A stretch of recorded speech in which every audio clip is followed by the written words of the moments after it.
Today, the Church celebrates the Feast of All Souls. This is a day set aside by the Church to remind us of the value intrinsic in recalling our dear departed. Indeed, all the departed in purgatory, and praying for the repose of their souls. The feast was established in 998 by Saint Odilo, first abbot of Cluny, to enable his monks to offer special prayers for the departed. This Cluniac practice gradually gained popularity and spread to parts of Europe and Latin America.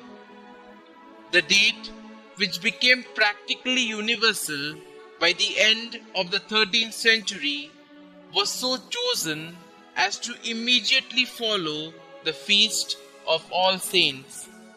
Thus, having honored the Church triumphant in heaven on the 1st of November, the very next day, the Church militant on earth, with due concern, turns her gaze onto the members of the Church suffering in purgatory, thus demonstrating in no unmistakable terms the supernatural bond of the communion of saints.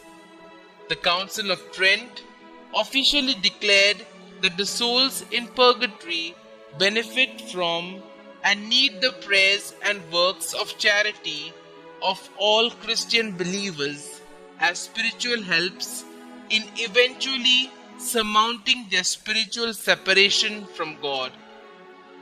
Catholic tradition regarding All Souls' Day centers on the belief that even though some people who have died are presently in a painful state, they nevertheless experience some joy in knowing that they will in time be fully united with the Creator in His glory and happiness.